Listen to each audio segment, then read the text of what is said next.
Welcome back to New Rockstars. I'm Erik Voss, and this is a breakdown of the trailer for Superman, James Gunn's 2025 launch of his new DC studios. There is so much to unpack from this trailer, from blink and you'll miss it details and Easter eggs to its lofty promises to fix, well, everything. I'm going to break it down frame by frame for literally everything you missed. Like, I cannot believe some of the stuff that is hidden in between shots of this trailer. Also, bit of an announcement here. New Rockstars now has a channel membership where, for a small amount every month, you can support our channel directly to get some fun perks with some even cooler benefits that we will be announcing in the coming weeks. Just hit that join button, please and thank you. All right, let's get started.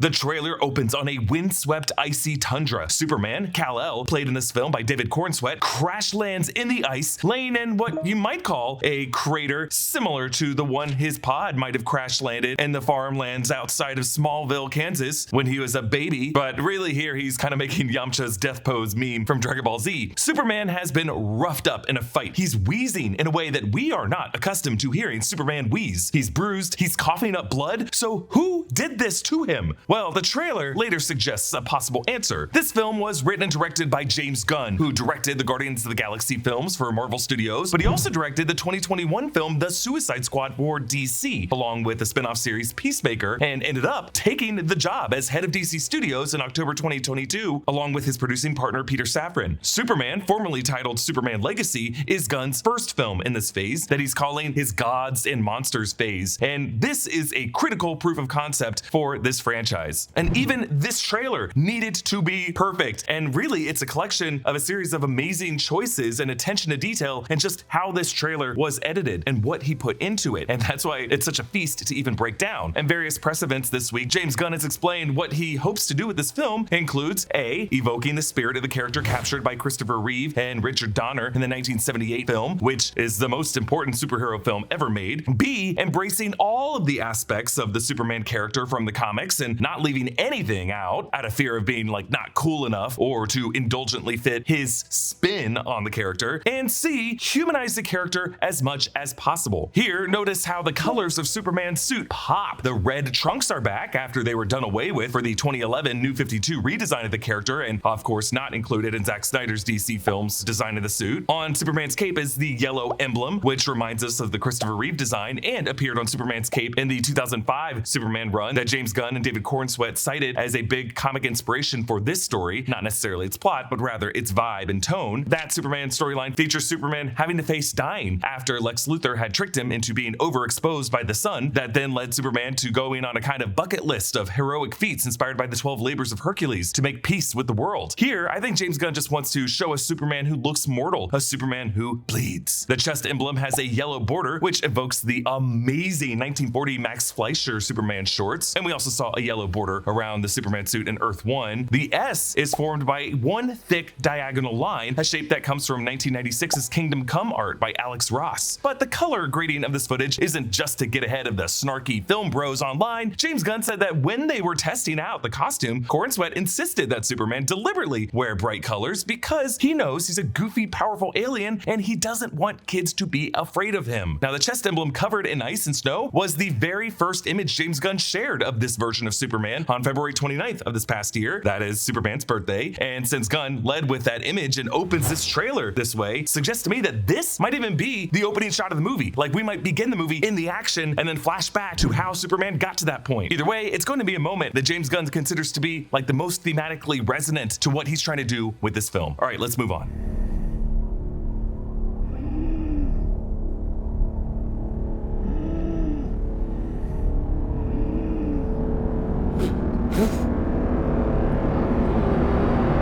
All right, now we see Clark Kent awkwardly zigzagging down a crowded sidewalk, but the wheezing of Superman in the ice continues to play over this, as if to say this struggle just to breathe Earth's air, this suffocation, this agoraphobia, is something Kal-El also feels when he's in disguise as Clark. Now, we did see some overhead set video of this when they were shooting this in Cleveland last summer, and you could see from that angle that Clark awkwardly goes against the foot traffic on the wrong side of the sidewalk. Really, this is all a performative act by Kal-El, who likely dials up this clumsiness as he gets closer to the Daily Planet office in case Lois or anyone else he knows is looking out a window or arriving at the same time as him. In my opinion, not since Christopher Reeve has a Superman actor so emphasized the bumbling physicality of the Clark Kent persona. It might just be that both Reeve and Corenswet had training in physical comedy from Juilliard. It's not just the glasses, it's the whole vibe, the messy hair, the ill-fitting suit, the walk, the posture, the lack of eye contact, the higher pitched voice, the constantly bumping into things, which, think about it, requires great care by Kal-El because he has to actively think about not laying anyone out when he collides with them and just always having to be super aware of his surroundings. And I appreciate the choice in this movie to give Clark messy but curly hair when it's in this moppy form, as it justifies why a single curl would be left on his forehead when he's Superman. In Clark's hand is a folded Daily Planet newspaper. Hammer something creates HA something. I was thinking maybe Hawk Girl, and then Hammer could be a reference to the KGB linked organization from the comics, but actually we get a closer look at this front page when it's read by the cop in front of the building. Hammer of Boravia creates havoc downtown. So the Hammer of Boravia is likely a terrorist group from that fictional DC country of Boravia, which we will be seeing in another context later in this trailer. And the front page photo, I'm pretty sure, shows a gorilla, which I'm assuming to be Gorilla Grodd, one of the best known antagonists to the Flash. Now, why Gorilla Grodd would be the downtown havoc related to the Boravian terrorist cell, I have no idea, but I cannot wait to see what Grodd did to scare all those poor people. This also means that there must be a Barry Allen Flash somewhere in the background of this universe. Of course there is. I think everyone's there. We're just not going to see all of them in this movie, and that's for the best. Also, I may be wrong, but at some point when he lifts his bag up, I think Clark might have two identical ID badges hanging from his bag, maybe because he's always losing one, or wanting all of his coworkers to think he's the kind of coworker who loses an ID badge all the time. Now, we see how the Daily Planet here is located beside the Wooded Duck cocktail bar, with the Daily Planet's address being 44 Concord Street, listed above a sign for freshly handmade cupcakes, red velvet, coconut, and lemon. And of course, the large Daily Planet globe lantern is hanging above. I assume this globe is also on top of the building, and we know that to get this entrance, they use part of a casino in downtown Cleveland. Now, back in the snow, Superman spits up blood, and his bright blue eyes look up toward the horizon. Okay, the glowing blue 3D block text with a little glimmer appears over a star-covered outer space backdrop, recalling the 1978 Superman the Movie poster. This movie had the incredible tagline of "You will believe a man can fly." Now, this movie has a tagline of "Look up," which I also think is really good. The music in this trailer was composed by James Gunn's longtime composer partner John Murphy, who uses leitmotifs of John Williams' iconic score from the 1978 film. This is Williams' main Superman anthem, played with an echoey electric guitar. Now, normally John Williams' anthem is in C major, but Murphy puts it in D major here. For what it's worth, Defying Gravity from Wicked is in D flat major, and there is a lot of music theory I could get into here, but I think John Murphy put this in D major because it is the same key as Harold Faltermeyer's similar electric guitar solo Top Gun anthem. The Top Gun vibes are everywhere here because James Gunn isn't trying to make this movie as a hit for people who know and love Superman. He wants everyone to show up for this movie. He wants this movie to make $1 billion and to be the pseudo-patriotic summer box office phenomenon that Top Gun Maverick was in 2022. That really is, I think, his secret agenda with this. Like that film, 2025 Superman is an attempt to reinvigorate a franchise that a lot of viewers might not realize we desperately need at this moment, just like we didn't know that we needed Tom Cruise pilot action that badly. And it's a story unflinchingly American at a time when America is so divided. And hopefully a movie so good it will make you forget that cynicism and just look up in awe. James Gunn even admitted that they shot the flying action in this movie with drones and aimed to make it look like the aerial cinematography of Top Gun Maverick. So there you go. In the Daily Planet newsroom, we get a wide shot of how Clark is adjusting his walk to look sheepish and crouched over and unassuming as he's taking a phone call and avoiding eye contact. He's walking behind Cat Grant, the Daily Planet's gossip columnist played by Michaela Hoover. He passes Steve Lombard, another Daily Planet columnist played by SNL's Beck Bennett in this movie. He raises his arms as if he's saying, "Hey, watch where you're going, Cat." And the character of Steve Lombard was based partly on Ted Baxter from Mary Tyler Moore Show, and his physical appearance based on Joe Namath, which Beck Bennett evokes here with that thick mustache. This newsroom has another Daily Planet globe in the background, and TV monitors show GBS streams, Galaxy Broadcasting System, the DC in-universe news service that we've been seeing in Creature Commandos. On one of these monitors, this blonde woman is Eve Teskmacher, Lex Luthor's assistant and right-hand lady, played by Sarah Sampaio in this movie, probably defending Lex's action on cable news and doing that thing where they just talk really loud and talk over the interviewer, and the guy I represent never does anything wrong ever, and you're the wrong one. And then actually on the monitor on the far right, right, that might be Wendell Pierce as Daily Planet editor-in-chief Perry White. I think Perry might actually be in this newsroom as well, in the brown suit in the far background on the left with his back turned to us. We also know that actor Christopher McDonald will be playing another Daily Planet columnist, Ron Troop. Rachel Brosnahan plays Lois Lane in this film. She's got the same copy of that newspaper with a Daily Planet mug. The TV screen behind her has a GBS Chiron reading towns flooded following extreme weather. We also can spot Jimmy Olsen, played by Skylar Gisondo in this film. In the foreground, Clark ducks his face away from Lois as he goes to his desk. Now, based on the clock in the background, it looks like it's around 10:50 a.m., which is pretty late in the morning for a newspaper office for a reporter clocking in. But, you know, he's probably late from saving someone and he's just avoiding eye contact, and Lois is onto him. Now, behind Clark, as he turns back to look at Lois, the walls of the newsroom have wall art on the left depicting, it looks like a linotype printing press on the right, showing an old-timey living room radio like we saw in the Christmas Story, and then the dawn of American television. So it seems like the Daily Planet has this art to show the evolution of the way the public gets their news. I'm sure if you round the corner, you'll find a mural depicting Twitter, and then beyond that, a wall that's just on fire. Clark turns around and briefly makes eye contact with Lois, but he tries to play it cool as he's really just looking past her suddenly to make it look like, oh, I was just looking up out the window. Thank you to BetterHelp for sponsoring this video. December has got everybody thinking of gifts. The best gifts are the gifts that keep on giving, the things that improve your life, not just once, but over and over again. Therapy can enrich your life by giving you a set of emotional tools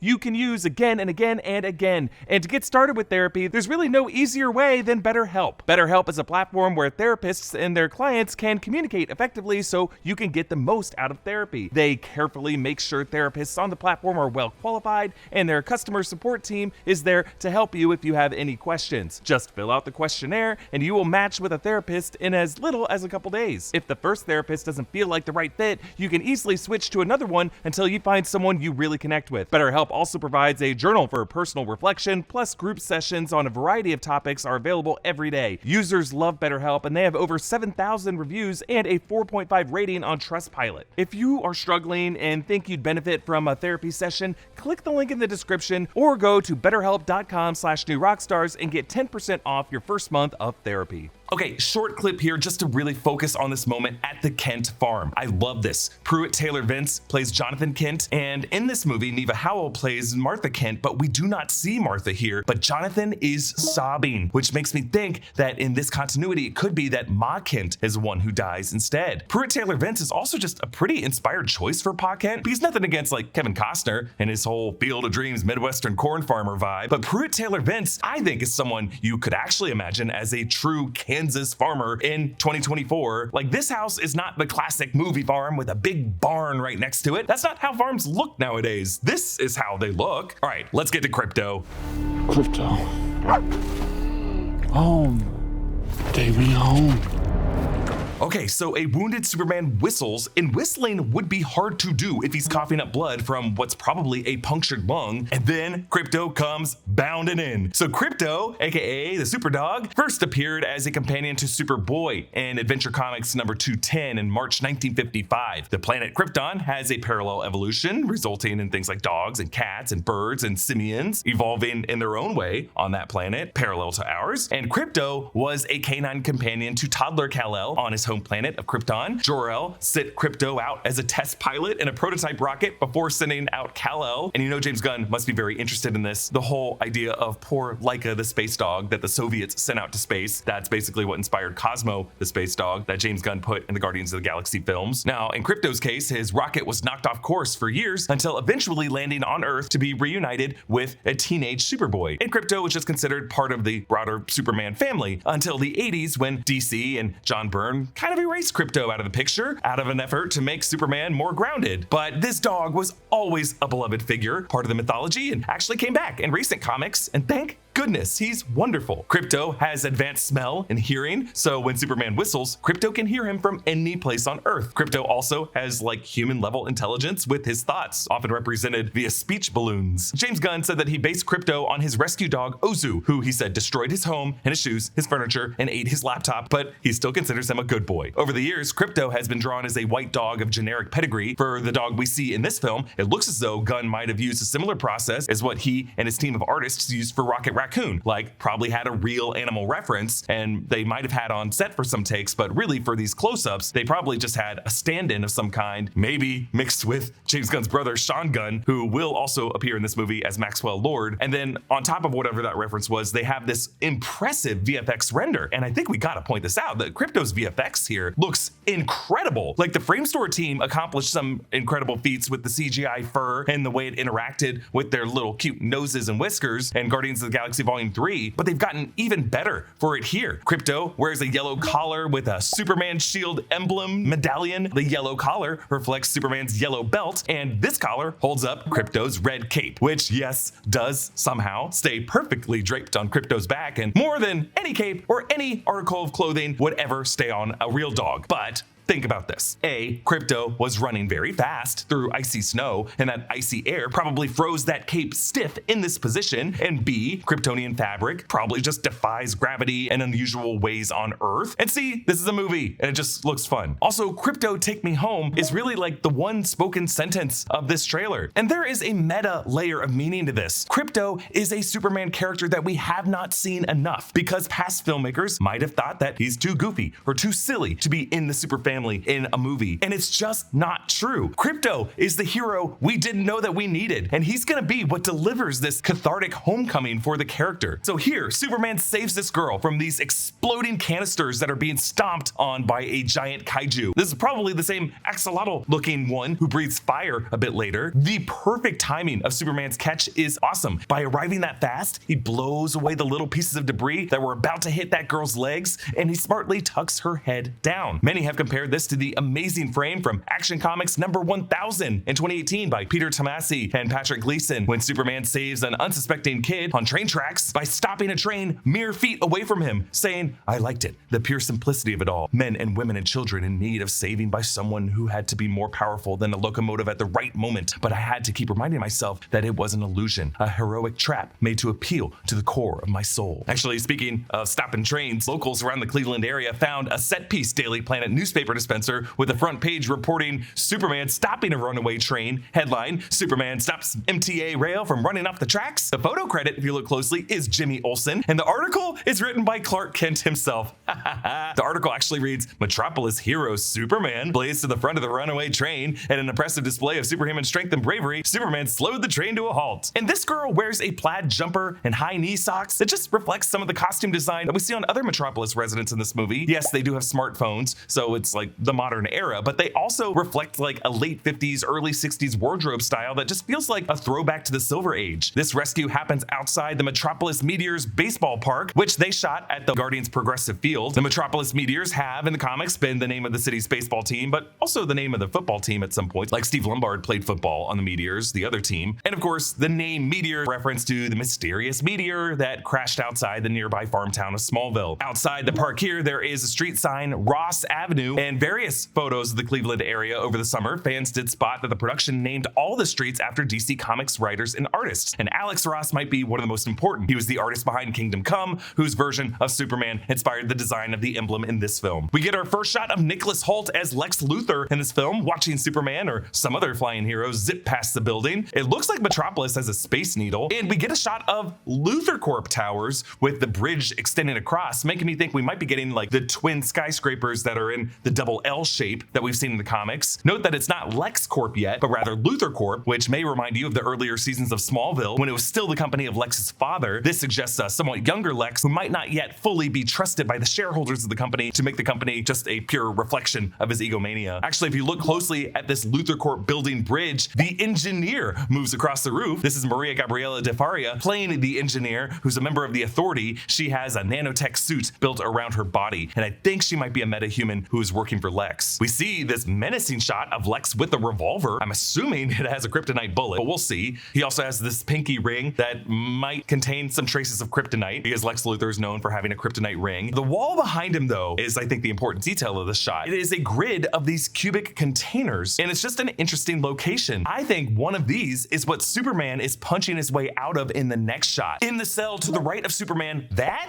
is Metamorpho. Rex Mason, Anthony Carrigan's character, one of the other lower tier superheroes who will appear in this movie, and you can see how one quadrant of his body is the purple glowing flesh, and he's wearing like gym shorts, which I love. Metamorpho appears later in the trailer. We'll talk more about him, but the fact that he is in the cell to the right of Superman tells us something, but not only that, he's emitting a kind of light that appears to be distressing a woman who's wearing high socks, and then actually, yeah, that is a duplicate Metamorpho in the cell to Superman's left, emitting some light on some other guy in that cell wearing some kind of baggy pants. I thought it might have been Guy Gardner, but I don't think Guy Gardner wears those kind of pants, and the hair looks different. So whoever imprisoned Superman and these other people in these cells seems to have used duplicates of Metamorpho to do it. In past videos, I've talked about how Brainiac is probably going to factor into this movie somehow and might be the character Alan Tudyk is voicing, because James Gunn has said in the past that another comic storyline that inspired this movie was the 5-issue Brainiac storyline by Jeff Johns and Gary Frank, Action Comics 866 to 870. In this storyline, Superman and Supergirl realize that every version of Brainiac that Superman has fought in the past was one of his probes, and that the true Brainiac has actually been going planet by planet, bottling cities by shrinking them down and collecting them to learn as much as he can about the universe while firing solar aggressive missiles at their suns. That is kind of Brainiac's whole thing, but part of his collection in this series is the Kryptonian capital city of Kandor, and Brainiac successfully does this to Metropolis. That might be what Brainiac is trying to do in this movie. Superman could be in a similar kind of containment here, shrunken down in one of Brainiac's cells, and maybe even Lex Luthor helped Brainiac do this to Metropolis. While Superman shouldn't have trouble punching out of normal glass or even being contained in any glass to begin with, I just think this kind of odd barrier material from Brainiac's technology would make this make more sense. Now, some sources that I've seen online have said that these shots in particular seem to have been shot by this movie's director of photography, Harry Bram, with a Leica Tri-Elmar lens, which is a wide-angle photographic lens that uses 3 switchable focal lengths of 16mm, 18mm, and 21mm all in one, which in this case allows Superman's boot, his knee, and his fist, and his face, and the glass as it breaks, and just the container all around him to all be in focus together. And in Lex's shot, his face and his revolver chamber and his pinky ring to all kind of be in focus. And it looks really good. And maybe it's just the way the Brainiac sequences would be shot in this film, since we might be within some kind of micro pocket energy field, but it's kind of like an experimental way to shoot a shot. And this is like the first time we've seen it this way in like a major budget film. And I'm excited to see more of these types of shots. Okay, this section shows us this sweet boy raising a flag with Superman's emblem on yellow with the opposite direction of the fleeing people. It kind of looks like the Marines raising the flag over Iwo Jima, but in this case, he's praying for Superman to help him. And we hear him and everyone chanting Superman throughout the rest of this trailer if you listen closely, either in praise or in hope, or in some cases in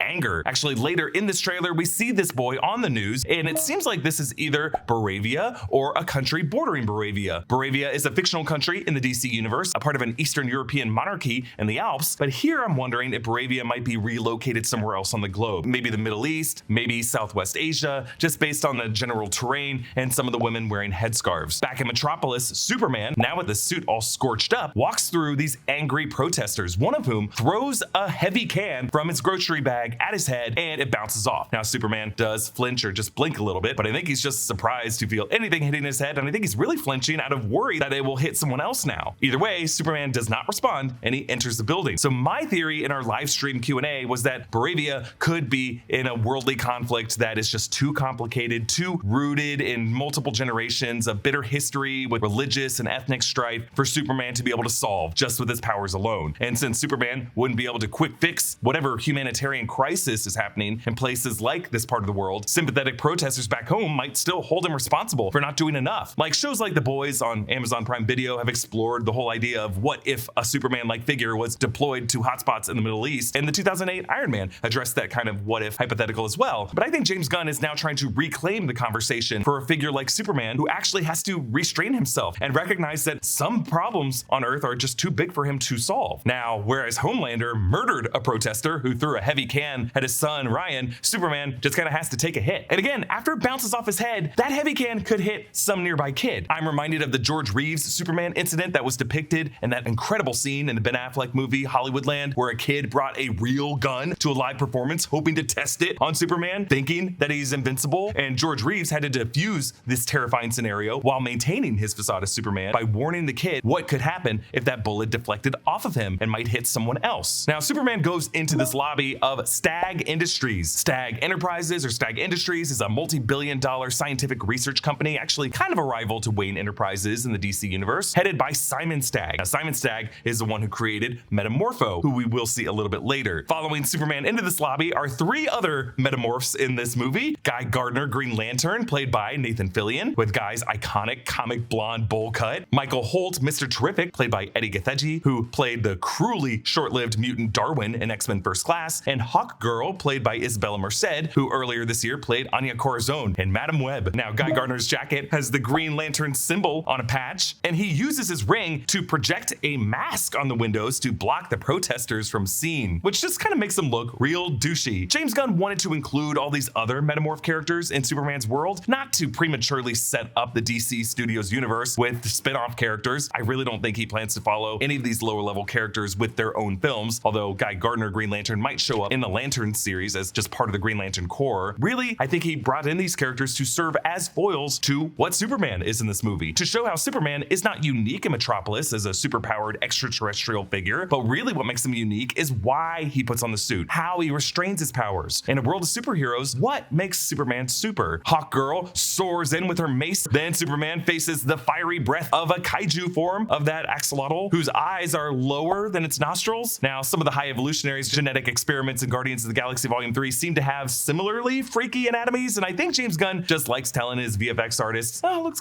good, but can we like lower its IQ by 50 points? Now, another Superman comic that James Gunn is pulling from is Superman Birthright from 2003, written by Mark Waid, which retells Superman's origin story and features Lex Luthor learning bits and pieces of Kryptonian history and then distributes this information out of context to the news media to try to turn the public against Superman, accusing Superman of being like the first step of a Kryptonian takeover of Earth. And then Lex goes as far as staging attacks with giant alien kaiju on Metropolis to blame that on this Kryptonian threat. I actually wonder if that could be what Lex is doing in this movie with this kaiju. So here, Superman sits with Lois Lane as a battle rages outside. This is actually the same apartment where the first look photo of Superman putting on his boots was set, and now I'm wondering, why are you putting your boots back on in that image, Kal-El? What were you and Lois doing? Also, is Lois okay? Behind Superman, you can see the twin skyscrapers that would be Luthor Corp towers. And we only have guesses as to what this whole green and pink battle is. Right now, we are leaning toward a battle between Brainiac and maybe Circe, the Themysciran sorceress whom we've been seeing in Creature Commandos, whose magic often has a fuchsia color to it. Maybe she's trying to create a sphere around Brainiac. And yes, even though Creature Commandos is animated, it's just an animated depiction of the same interconnected DC universe as the Superman film. So Frank Grillo voices Rick Flag Sr. in that show, and Grillo will be playing a live-action Rick Flag Sr. in this Superman movie. Lois kisses Kal-El when he's in his Clark form, but he's not wearing glasses, making me wonder, does Lois know that Clark is Superman in this movie? Will she learn at some point in this movie, or is she just getting romantic with Clark, not knowing about his Superman identity, and the lack of glasses isn't yet tipping her off? Or is this shot like a fantasy dream sequence for Kal-El? Notice that Lois's clothes in this kissing shot are what she was wearing in the Daily Planet newsroom earlier. So I think this might just be a fantasy that Clark is envisioning what he wishes he could have with Lois, but in his Clark form. Next, a shot in the Fortress of Solitude. This broken robot that Superman holds is Kelex, who is a servant robot to Jor-El back on Krypton and resides in the Fortress of Solitude as one physical memory link Kal-El has to his family in his original home. So Superman losing Kelex here is particularly heartbreaking. Who did this to Kelex? Are they still in the house? Actually, is that home invasion that hurts Kelex part of what connected to Superman getting punched out into the nearby snow? Actually, there is a theatrical version of this trailer that's playing in cinemas right now, showing some additional shots, including this one of Lex entering what I think is the Fortress of Solitude, and that is Ultraman to his right. We'll talk about Ultraman in a second. And that's also the engineer to the left of Lex. But I think Lex might have found the Fortress of Solitude, and it was Ultraman who wrecked this place. We see the crystal spires of the Fortress of Solitude rising out of the ice in this trailer, and that might be part of Lex Luthor finding this location. Then we get this quick close-up of Anthony Kerrigan as Rex Mason, aka Metamorpho. You might know Kerrigan as NoHo Hank from HBO's Barry. Metamorpho is made of a shifting mass of chemicals divided into quadrants on his body that can shift into different compounds. And as I said before, he is connected to Stag Industries. His left shoulder looks gray and rocky here. His right shoulder looks purple and floral, or maybe fungal. Another shot of the downtown Cleveland area that was used for this part of Metropolis as 3 buildings domino into each other. And then there's this close-up of Lex with his head, his cheek, his chin, all bloody and scarred, his eyes filled with tears. And I think this shot is important to James Gunn because early in the development process, he posted the storyboard version of this shot exactly that he drew to demonstrate to his department heads exactly how tight he wanted the angle to be on Lex for some key moment in the movie. Next, we see the aforementioned GBS news broadcast of the kid with the flag. In the Chiron, Boravian troops amassing at border. So we don't know if this kid came from Boravia or if he's in a nearby country that Boravia is invading. And you'll notice that this TV is a Luthor Corp brand TV, showing how Lex's company is involved in consumer products in addition to having their fingers in every pie. We see Superman pushing the Kaiju off away from a building, another part of this fight with this thing, and a demonstration of how strong he is. And then this adorable shot of Krypto pulling Superman through the snow by his cape as Superman's face is just plowing through the snow. And if you look closely, you can see Krypto's tail wagging in the shot. Oh my God.